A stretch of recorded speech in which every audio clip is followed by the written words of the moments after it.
dumping. These are the common methods of disposal of solid waste. Solid waste pose a potential damage to the environment. The reason is, if at all a solid waste goes into a landfill, and if there are hazardous compounds, then probably these hazardous compounds may leach into the ground and they will damage the groundwater table to a greater extent. Now, when we talk about soil pollution to a greater extent, there are very few remedial actions available as of now, in the sense that once the groundwater quality is damaged, then it becomes practically impossible for one to cure or to treat that particular sort of pollution. Next one. These are a normal environmental workflows, like there will be samples from soil, a branch of science which deals with sample collection as far as the environmental sciences is concerned. Each particular sample, there is a specified way to collect that particular sample. If you miss that, then probably you would not be having the appropriate data what that particular representative sample might be having.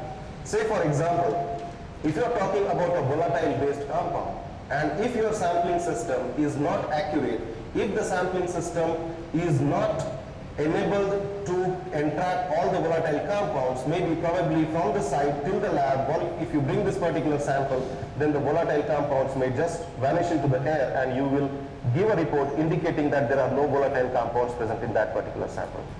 Same is quite true when we are taking a particular water sample for microbiological analysis. If it is not carried or transported properly, then probably by the time you collect the samples and by the time it is being analyzed, there can be a spike in microorganisms if they are growing, or there can be a dip in microorganisms if they are dying. So a normal air monitoring workflow starts with sample collection. There are various methods by which sample can be collected, and mostly the samples are collected onto a filter membranes. Now, when we talk about the sample preparation for any of these particular types, we need to understand that there are specific protocols provided by EPA or provided by local pollution or Central Pollution Control Board India. Those protocols need to be followed specifically. I will give one simple example. Specific protocol for that, which is referred as US EPA TCLP 1311 procedure. This particular procedure is specifically for toxicity characteristic leachate procedure. What does this indicate? This indicates that if at all there is a solid waste and landfilling is the only option, then you have to test for leachability of that particular solid waste.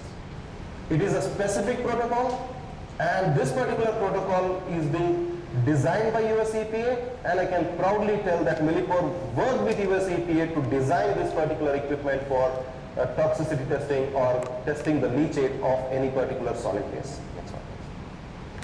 Now when we talk about Millipore's offering as far as the environmental solutions are concerned, it is my strong belief that if we want to, now when we talk about such a sensitivity of instruments, then the sample preparation or the water which you use for these particular applications also need to be of that particular quality.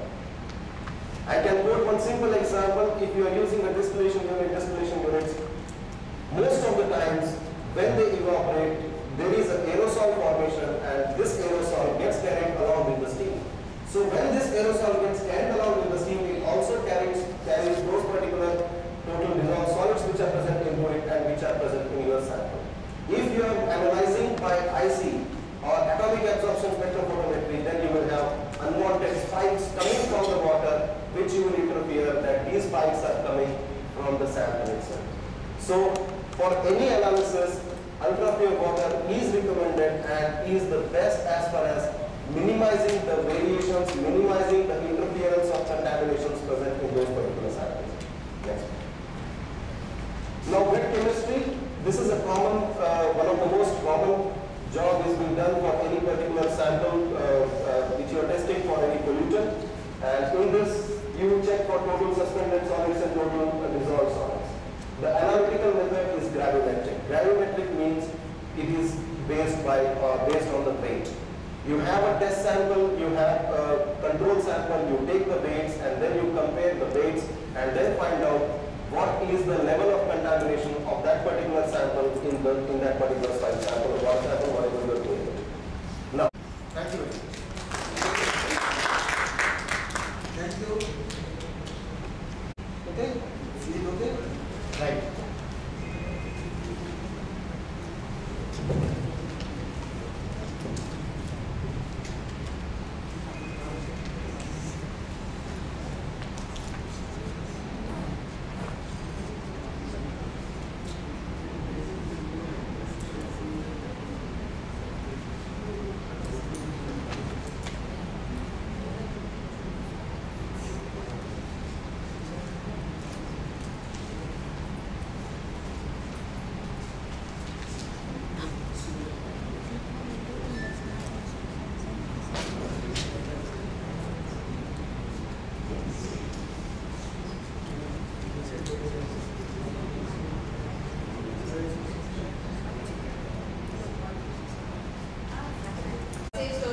Manual dismantling and sorting, automated separation, material recovery. We will find the calcine form which is used. So it is a high calorific value, it is greater than the 8000 kilocalories per kg. It has a low cost and it is readily available. Regardless of these properties, it is rated as a poor quality fish because of high sulfur content. The sulfur content is greater than 6.5 to 7.9% is there. And it has a high heavy metal content. Vanadium is 1500 ppm and it has a lower volatile metal fraction as compared. I leave from where Dr. Reddy has told that is monitoring is one of the important aspects of environment management. Yes, the paper speaks about the monitoring. Monitoring of the operations of ONGC in the western offshore. You know, ONGC is in the business of exploration and exploiting of oil. As you have heard for the last 2 days, oil is one of the major contributors for the environmental pollution.